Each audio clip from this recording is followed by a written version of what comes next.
Selanjutnya adalah testimoni dari wali santri yang akan disampaikan oleh Umi Mbak Hasna, kelas Asyifa yang saat ini hafalannya sudah hampir 10 juz, yaitu di juz 8. Kami persilakan.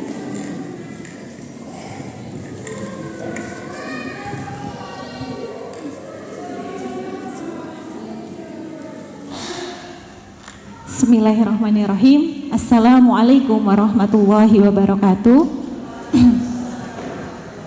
Alhamdulillahirabbil alamin wa bihi nasta'inu ala umuri dunya waddin wa ala alihi wa sahbihi wasallim. Asyhadu an la ilaha illallah wa asyhadu anna Muhammadar Rasulullah. Allahumma shalli ala Muhammad wa ala ali Muhammad. Alhamdulillahirabbil alamin. Yang terhormat dan sangat kami cintai Kepala Sentra Tahfidz Balita dan Anak Staba Ustadzah Dian Istiana, kemudian yang kami cintai para ustadz dan ustadzah yang begitu bersabar mendidik ananda kami ucapkan terima kasih, jazakumullah khairin katsir.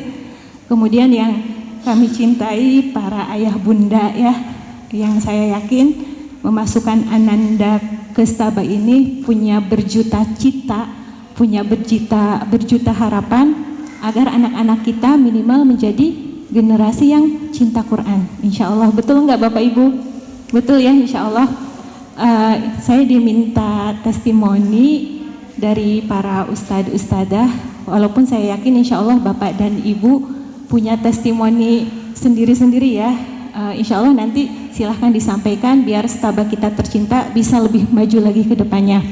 Dan Masya Allah ini anak kedua kami dari mulai belum sekolah Bu, kecil-kecil tadi saya lihat kebetulan bareng sama putrinya Ustadzah Ana ya. Dulu masih kecil-kecil kayak gitu Bu, hafalannya jangan bayangkan ananda saya termasuk yang delay, speech delay. Jadi ketika sampai kelas 1 itu Bu, mengucapkan kata-kata toko, contohnya itu koto. Toko itu koto. Kemudian ketika mengucapkan kata-kata bude, itu nggak langsung bude, bermula dari mbe loh. Ini bude apa mbe? Kalau mbe kan apa Bu? Pak kambing ya.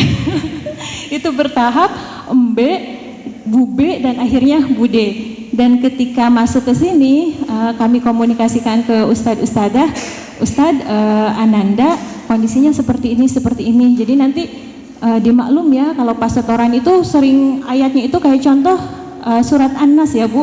Yuwaswisu fi sudurinas. Itu waktu kecil yuwaswis nggak jelas gitu ya. Dan itu berlanjut sampai kelas 1. Ananda itu termasuk yang sangat tertinggal daripada teman-teman sekelasnya Bu saat itu di Staba. Tapi saat itu saya kuatkan agak spesial nih ananda kami gitu ya, nggak apa-apa disabari aja walaupun yang paling tertinggal. Yang penting apa Bapak Ibu niat kami saat itu mendapatkan mendapatkan lingkungan Al-Qur'annya. Dan ternyata Masya Allah tidak disangka Bapak Ibu, ini tahun terakhir ya insya Allah, mohon doanya karena tahun depan sudah mau mondok. Ternyata hafalan ananda qadarullah biiznillah dengan izin Allah akhirnya sudah 10 juz ya. Jadi ketika Bapak Ibu menemukan kondisi ananda tertinggal dari yang lain, jangan berkecil hati ya, insya Allah nanti akan muncul pada waktunya insya Allah. Sebelum berlanjut ke yang lain, saya mau berpantun dulu boleh ya Bapak Ibu? Nanti ya nanti bilang cakep. Singkat ya pantunnya. Buah durian, buah semangka, didik anak cinta Quran, bersama Staba pasti bisa. Cakep. Ya, Masya Allah.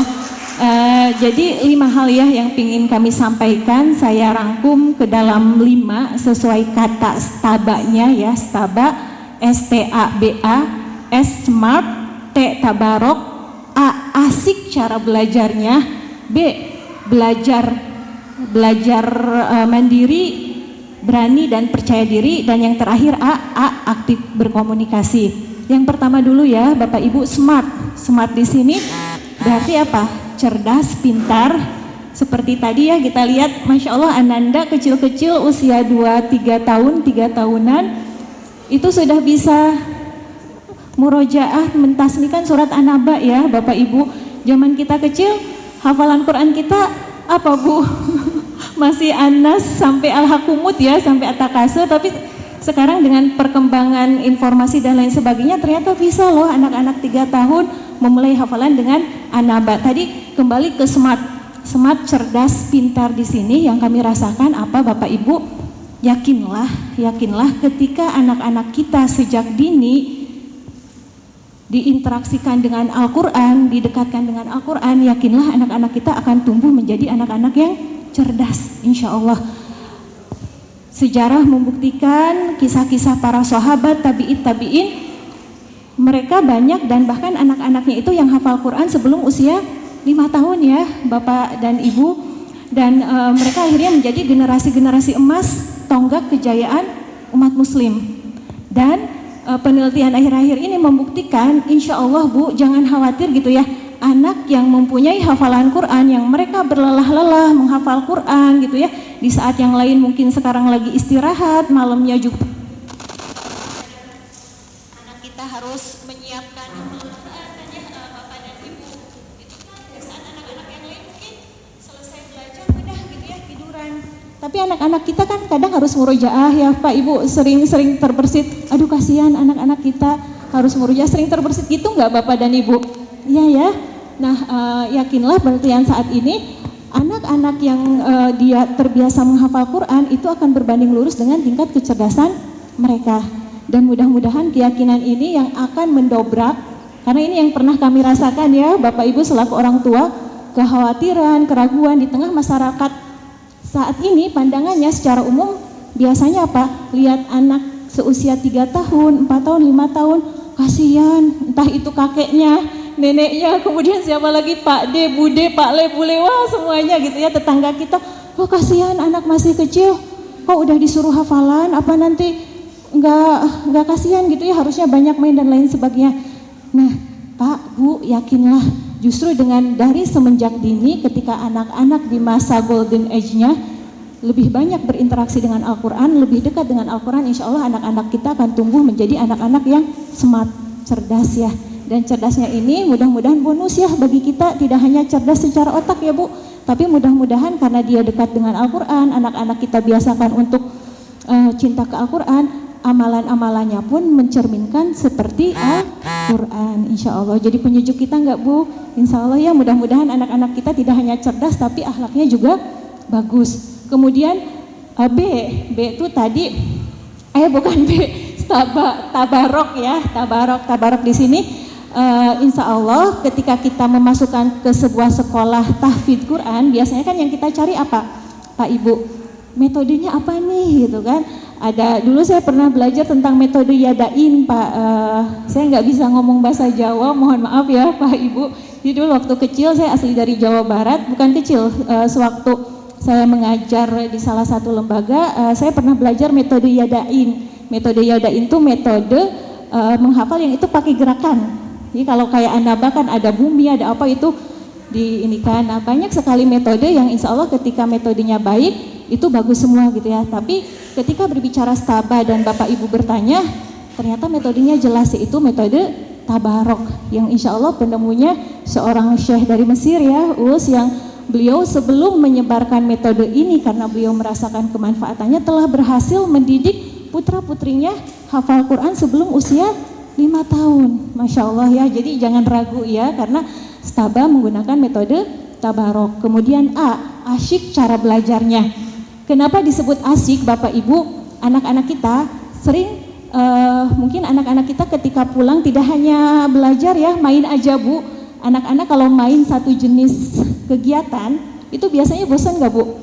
Bosan ya, apalagi disuruh belajar, apalagi disuruh hafalan.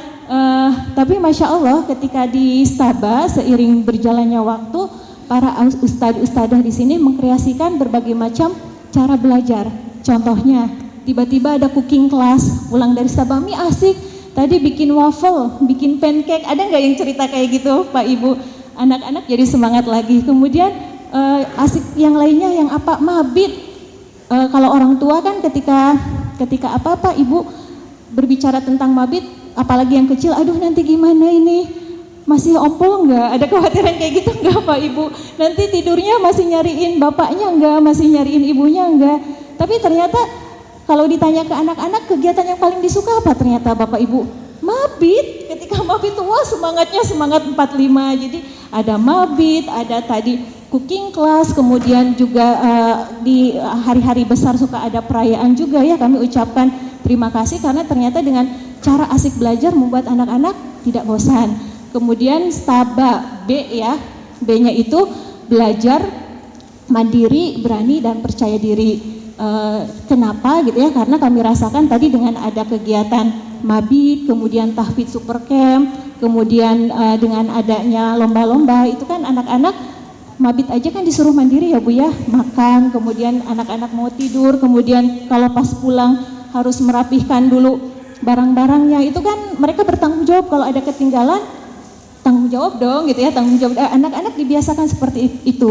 Dan hal lainnya apa ibu-ibu semua dan bapak-bapak, Masya Allah kan biasanya suka ada acara seperti ini, kemudian ada acara lomba-lomba, itu ternyata yang menjadi petugas itu kadang anak-anak jadi MC-nya, kemudian anak-anak menjadi tasmi Qur'annya seperti itu. Jadi kan mendidik anak-anak kita untuk mandiri, berani dan percaya diri.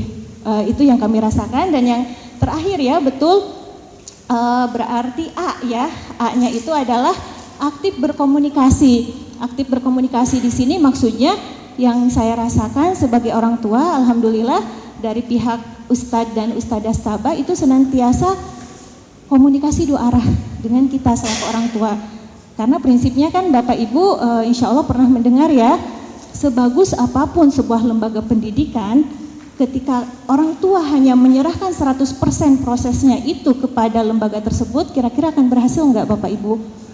Tidak ya, hasilnya tidak akan optimal. Makanya Masya Allah saya acungkan jempol buat Bapak Ibu di sini gitu ya, karena dengan proaktifnya Bapak Ibu untuk saling berkoordinasi, berkomunikasi dengan pihak sekolah, dengan pihak lembaga Staba gitu ya, bagaimana perkembangan anak-anak kita, kemudian ketika ada waktu mengikuti sekolah orang tua, ketika ada waktu kita sempatkan untuk rapat gitu ya, itu ternyata salah satu penunjang keberhasilan anak-anak kita.